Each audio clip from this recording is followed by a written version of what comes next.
The Assembly will hear an address by His Excellency Benjamin Netanyahu, Prime Minister of the State of Israel.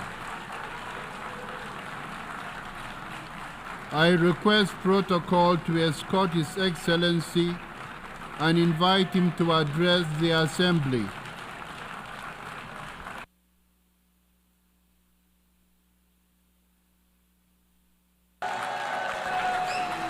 Order, please. Ladies and gentlemen, order.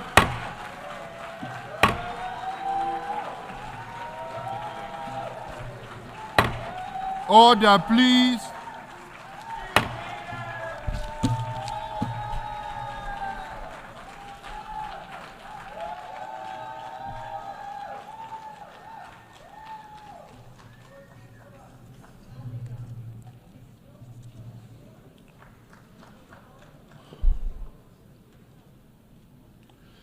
Mr. President,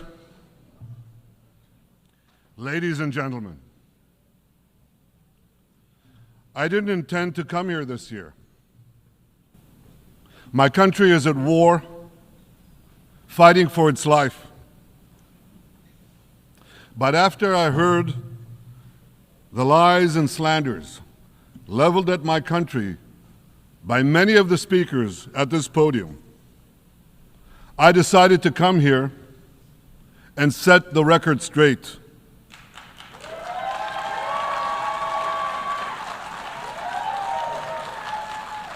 I decided to come here to speak for my people, to speak for my country, to speak for the truth.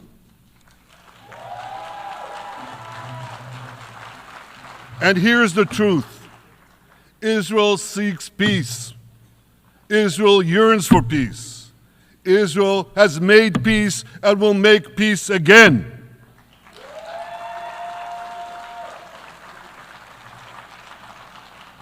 Yet we face savage enemies who seek our annihilation, and we must defend ourselves against these savage murderers.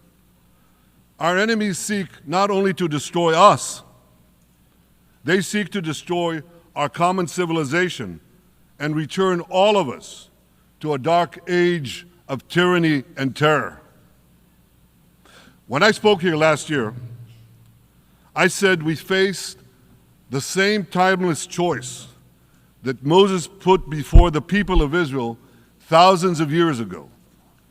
As we were about to enter the Promised Land, Moses told us that our actions will determine whether we bequeath to future generations a blessing or a curse. And that is the choice we face today. The curse of Iran's unremitting aggression, or the blessing of a historic reconciliation between Arab and Jew. In the days that followed that speech, the blessing I spoke of came into sharper focus. A normalization deal between Saudi Arabia and Israel seemed closer than ever. But then came the curse of October 7th. Thousands of Iranian-backed Hamas terrorists from Gaza burst into Israel in pickup trucks, on motorcycles, and they committed unimaginable atrocities. They savagely murdered 1,200 people. They raped and mutilated women. They beheaded men. They burned babies alive. They burnt entire families alive, babies, children, parents, grandparents, in scenes reminiscent of the Nazi Holocaust. Hamas kidnapped 251 people from dozens of different countries, dragging them into the dungeons of Gaza. Israel has brought home 154 of these hostages, including 117 who returned alive. I want to assure you, we will not rest until the remaining hostages are brought home too. And some of their family members are here with us today. I ask you to stand up.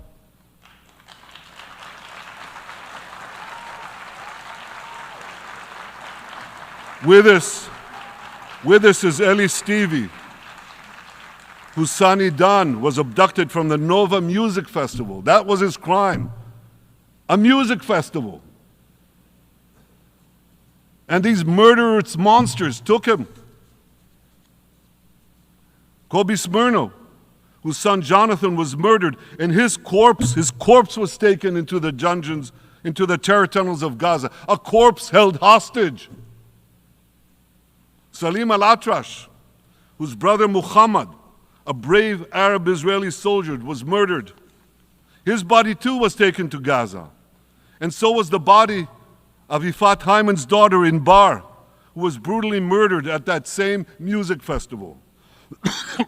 With us is Sharon Sharabi, whose brother Yossi was murdered, and who prays for his older brother Eli, who is still held hostage in Gaza.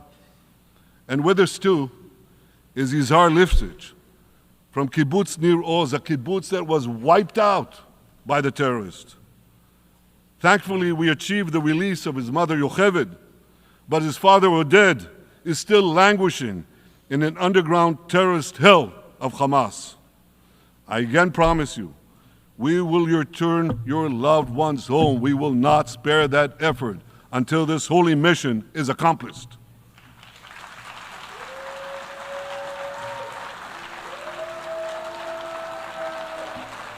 Ladies and gentlemen,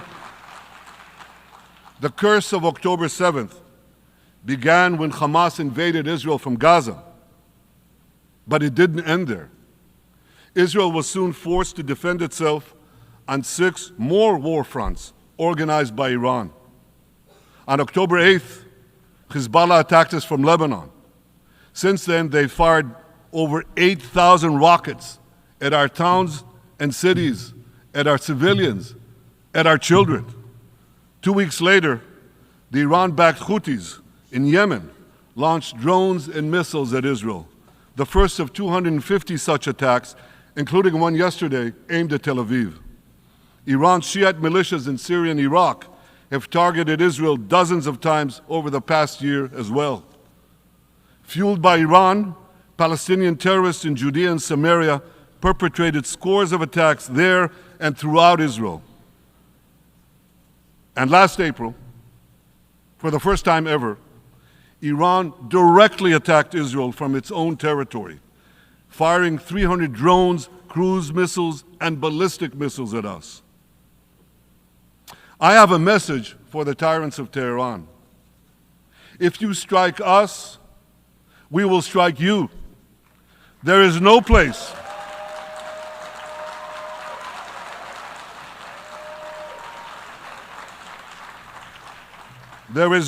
in Iran that the long arm of Israel cannot reach, and that's true of the entire Middle East.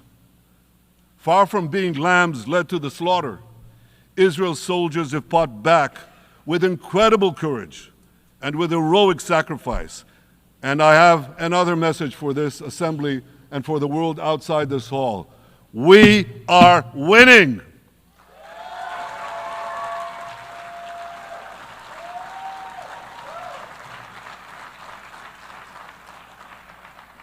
Ladies and gentlemen, as Israel defends itself against Iran in the seven-front war, the line separating the blessing and the curse could not be more clear. This is the map I presented here last year. It's a map of a blessing. It shows Israel and its Arab partners forming a land bridge connecting Asia and Europe between the Indian Ocean and the Mediterranean Sea. Across this bridge, we will lay rail lines, energy pipelines, fiber optic cables, and this will serve the betterment of 2 billion people. Now look at this second map. It's a map. Look at the second map. It's a map of a curse. It's a map of an arc of terror that Iran has created and imposed from the Indian Ocean to the Mediterranean. Iran's malignant arc has shut down international waterways. It cuts off trade. It destroys millions, destroys nations from within, and inflicts misery on millions. On the one hand, a bright blessing a future of hope. On the other hand, a dark future of despair. And if you think this dark map is only a curse for Israel, if you think that, then you should think again. Because Iran's aggression, if it's not checked, will endanger every single country in the Middle East and many, many countries in the rest of the world. Because Iran seeks to impose its radicalism well beyond the Middle East. That's why it funds terror networks on 5 continents. That's why it builds ballistic missiles for nuclear warheads to threaten the entire world. For too long, the world has appeased Iran. It turns a blind eye to its internal repression. It turns a blind eye to its external aggression. Well, that appeasement must end. And that appeasement must end now.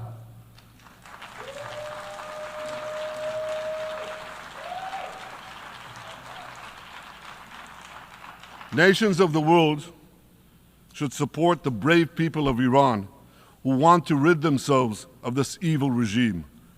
Responsible governments should not only support Israel in rolling back Iran's aggression, they should join Israel. They should join Israel in stopping Iran's nuclear weapons program. In this body, in the Security Council, we're going to have a deliberation in a few months.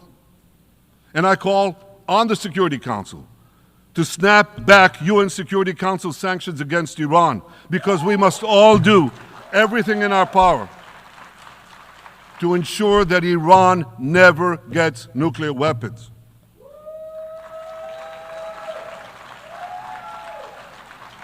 For decades, I've been warning the world against Iran's nuclear program. Our actions delayed this program by perhaps a decade, but we haven't stopped it. We've delayed it, but we haven't stopped it. Iran now seeks to weaponize its nuclear program for the sake of the peace and security of all your countries. For the sake of the peace and security of the entire world, we must not let that happen. And I assure you, Israel will do everything in its power to make sure it doesn't happen.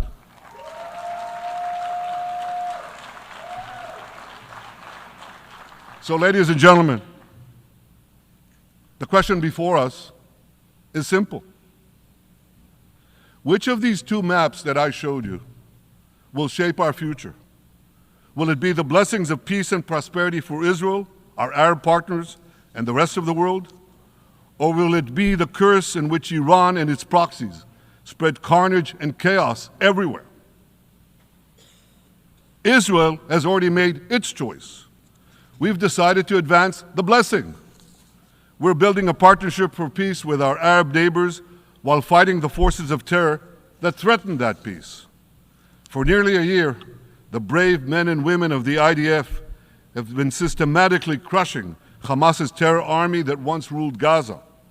On October 7th, the day of that invasion into Israel, that terror army numbered nearly 40,000 terrorists. It was armed with more than 15,000 rockets. It had 350 miles of terror tunnels, an underground network bigger than the New York subway system, which they used to wreak havoc above and below ground. A year later, the IDF has killed or captured more than half of these terrorists, destroyed over 90% of their rocket arsenal, and eliminated the key segments of their terror tunnel network. In major military operations,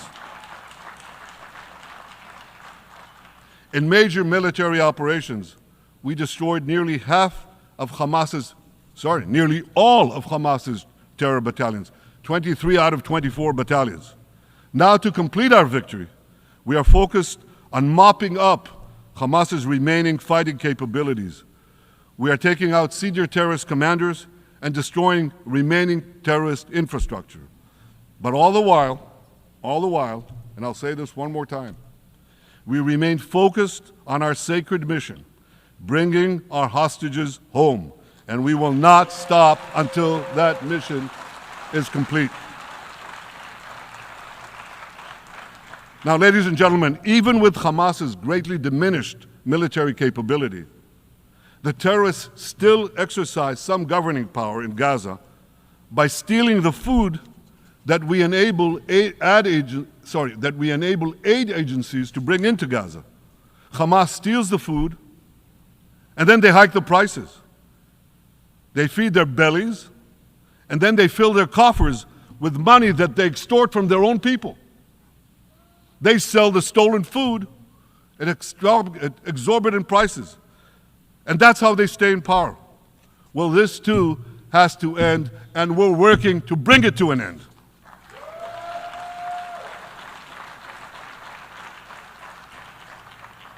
And the reason is simple.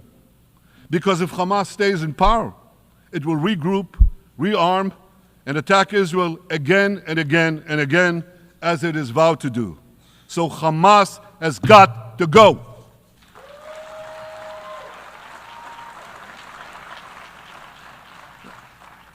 Just imagine, for those who say, well, Hamas has to stay, it has to be part of a post-war Gaza, imagine in a post-war situation in World War II, imagine allowing the defeated Nazis in 1945 to rebuild Germany. It's inconceivable, it's ridiculous. It didn't happen then, it's not going to happen now.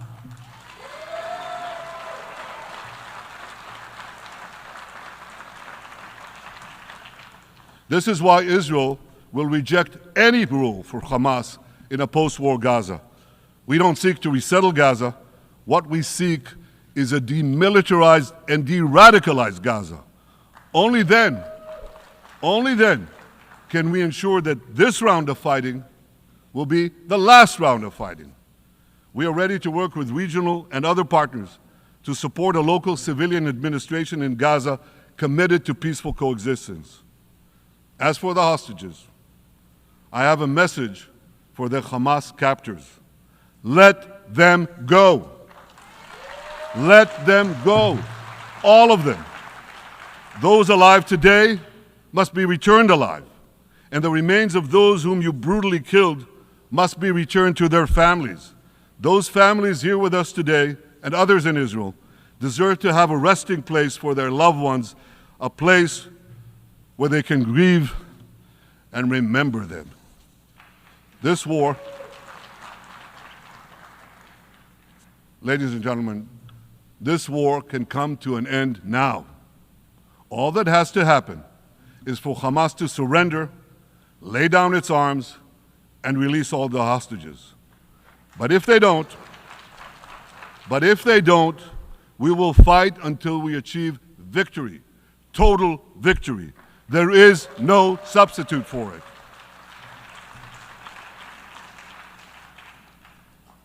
Israel must also defeat Hezbollah in Lebanon. Hezbollah is the quintessential terror organization in the world today. It has tentacles that span in all continents. It has murdered more Americans and more Frenchmen than any group except bin Laden. It's murdered the citizens of many countries represented in this room. And it has attacked Israel viciously over the last 20 years, in the last year, completely unprovoked. A day after the Hamas massacre, on October 7th, Hezbollah began attacks against Israel, which forced more than 60,000 Israelis on our northern border to leave their homes, becoming refugees in their own land. Hezbollah turned vibrant towns in the north of Israel into ghost towns. So I want you to think about this in equivalent American terms. Just imagine if terrorists turned El Paso and San Diego into ghost towns. Then ask yourself, how long would the American government tolerate that? A day? A week? A month? I doubt they tolerate it even for a single day. Yet Israel has been tolerating this intolerable situation for nearly a year. Well, I've come here today to say, enough is enough.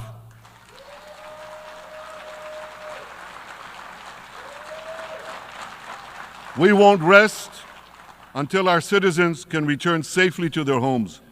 We will not accept a terror army perched on our northern border, able to perpetrate another October 7th style massacre.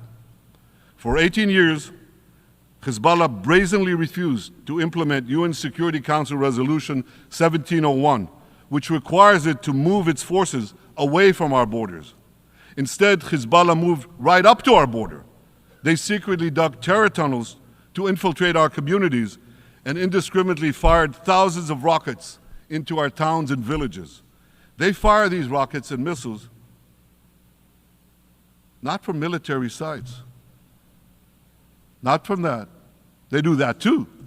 But they fire those rockets and missiles after they place them in schools, in hospitals, in apartment buildings, and in the private homes of the citizens of Lebanon. They endanger their own people. They put a missile in every kitchen, a rocket in every garage. I said to the people of Lebanon this week, get out of the death trap that Hezbollah has put you in. Don't let Nasrallah drag Lebanon into the abyss. We're not at war with you. We're at war with Hezbollah, which has hijacked your country and threatens to destroy ours. As long as Hezbollah chooses the path of war, Israel has no choice, and Israel has every right to remove this threat and return our citizens to their homes safely. And that's exactly what we're doing.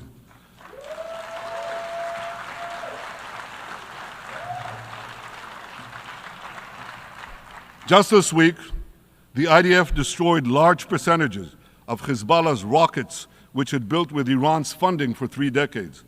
We took out senior military commanders who not only shed Israeli blood, but American and French blood as well.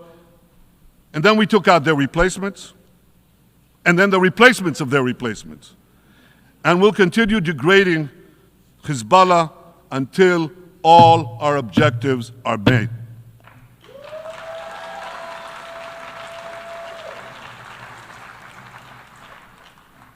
Ladies and gentlemen, we're committed to removing the curse of terrorism that threatens all civilized societies.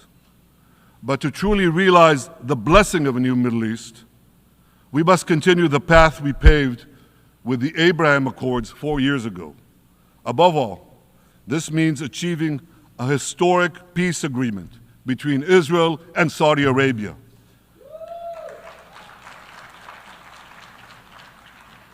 And having seen the blessings that we've already brought with the Abraham Accords, the millions of Israelis who've already flown back and forth across the Arabian Peninsula, over the skies of Saudi Arabia, to the Gulf countries, the trade, the tourism, the joint ventures, the peace, I say to you, what blessings such a peace with Saudi Arabia would bring. It would be a boon to the security and economy of our two countries.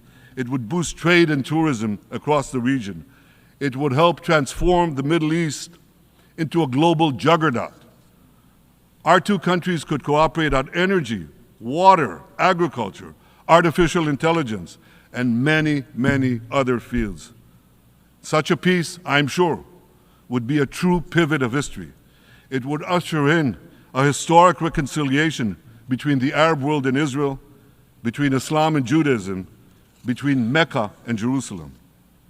While Israel is committed to achieving such a peace, Iran and its terror proxies are committed to scuttling it.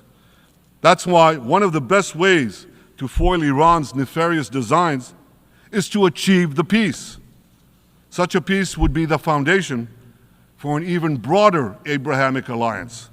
And that alliance would include the United States, Israel's current Arab peace partners, Saudi Arabia, and others who choose the blessing of peace. It would advance security and prosperity across the Middle East and bring enormous benefits to the rest of the world. With American support and leadership, I believe this vision can materialize, and much sooner than people think. And as the Prime Minister of Israel, I will do everything in my power to make it happen.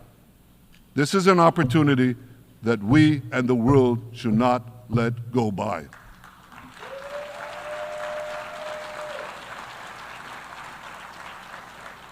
Ladies and gentlemen, Israel has made its choice. We seek to move forward to a bright age of prosperity and peace. Iran and its proxies have also made their choice. They want to move back to a dark age of terror and war. And now I have a question. And I pose that question to you. What choice will you make? Will your nation stand with Israel? Will you stand with democracy and peace? Or will you stand with Iran, a brutal dictatorship that subjugates its own people, exports terrorism across the globe? In this battle between good and evil, there must be no equivocation. When you stand with Israel, you stand for your own values and your own interests. Yes, we're defending ourselves, but we're also defending you against a common enemy that through violence and terror seeks to destroy our way of life. So there should be no confusion about this. But unfortunately, there is a lot of it in many countries and in this very hall, as I've just heard. Good is portrayed as evil, and evil is portrayed as good. We see this moral confusion when Israel is falsely accused of genocide, when we defend ourselves against enemies who try to commit genocide against us. We see this too when Israel is absurdly accused by the ICC prosecutor of deliberately starving Palestinians in Gaza. What an absurdity! We helped bring in 700,000 tons of food into Gaza. That's more than 3,000 calories a day for every man, woman, and child in Gaza. We see this moral confusion when Israel is falsely accused of deliberately targeting civilians. We don't want to see a single person, a single innocent person die. That's always a tragedy. And that's why we do so much to minimize civilian casualties, even as our enemies use civilians as human shields. And no army has done what Israel is doing to minimize civilian casualties. We drop flyers, we send text messages, we make phone calls by the millions to ensure that Palestinian civilians get out of harm's way. We spare no effort in this noble pursuit. We see yet another profound moral confusion when self-described progressives march against the democracy of Israel. Don't they realize they support the Iranian-backed goons in Tehran and in Gaza? The goons who gun down protesters, murder women for not covering their hair, and hang gays in public squares, some progressives. According to the U.S. Director of National Intelligence, Iran funds and fuels many of the protesters against Israel. Who knows, maybe some of the protesters, or even many of the protesters outside this building now. Ladies and gentlemen, King Solomon, who reigned in our eternal capital, Jerusalem, 3,000 years ago, proclaimed something that is familiar to all of you. He said, "There is nothing new under the sun." Well, in an age of space travel, quantum physics, and artificial intelligence, some would argue that's a debatable statement. But one thing is undeniable. There is definitely nothing new at the United Nations.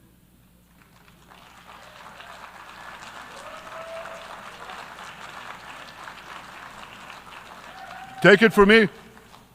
I first spoke from this podium as Israel's ambassador to the UN in 1984. That's exactly 40 years ago. And in my maiden speech here, I think it's the same podium, by the way. In my maiden speech here, I spoke against a proposal to expel Israel from this body.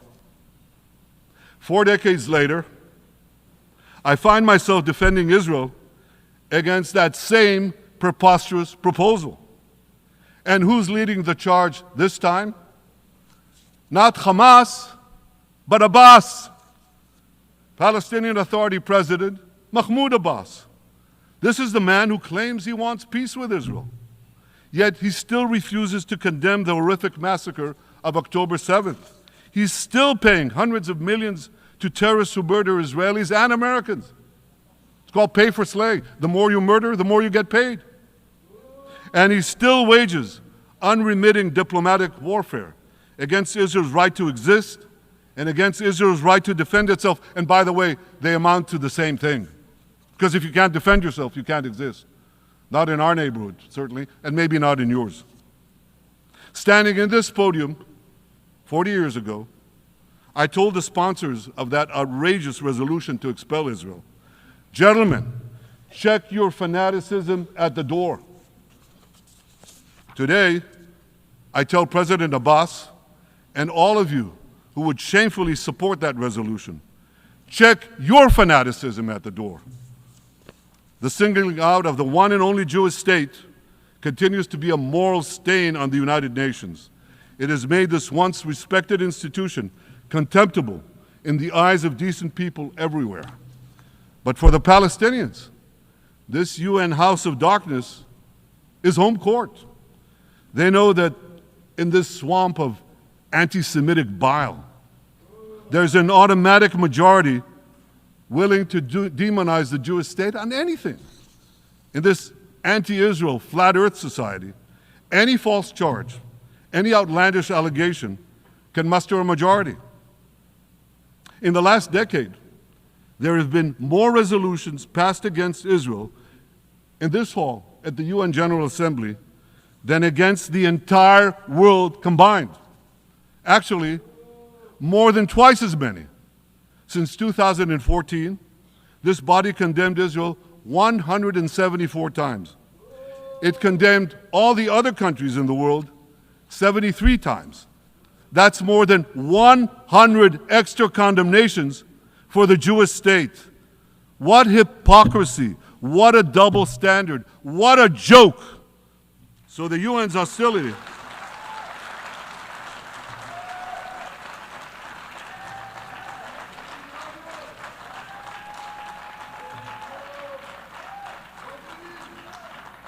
So all the speeches you heard today, all the hostility directed at Israel this year, it's not about Gaza. It's about Israel.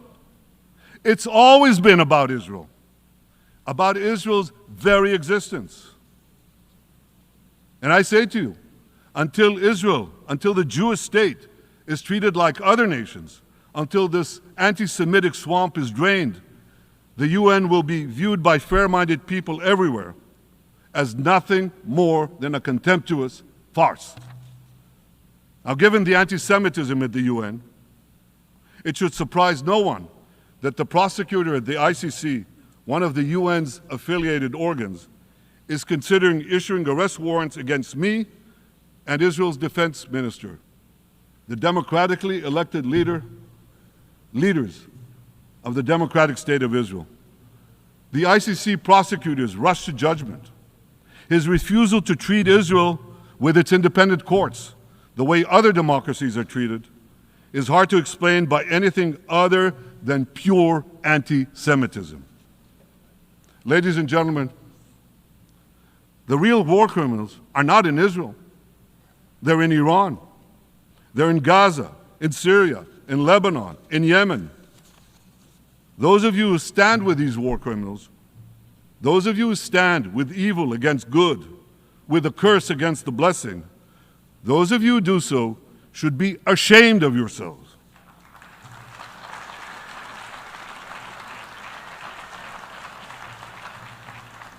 But I have a message for you. Israel will win this battle. We'll win this battle because we don't have a choice. After generations in which our people were slaughtered, remorselessly butchered, and no one raised a finger in our defense, we now have a state. We now have a brave army, an army of incomparable courage, and we are defending ourselves. As the book of Samuel says in the Bible, Netzach Yisrael lo yishaker. The eternity of Israel will not falter.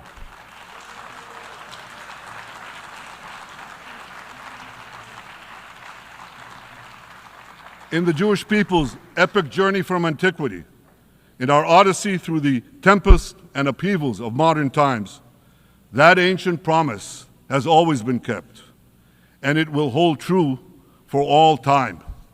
To borrow a great poet's phrase, Israel will not go gently into that good night. We will never need to rage against the dying of the light, because the torch of Israel will forever shine bright.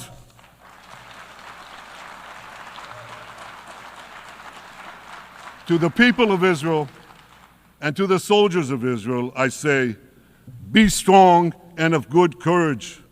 חזקו ואמצו ואל תיראו מפניהם, כי אדוני אלוהיך הוא ההולך עמך, לא ירפך ולא יעזבך. Am Yisrael Chai, the people of Israel live, now, tomorrow, forever. Thank you.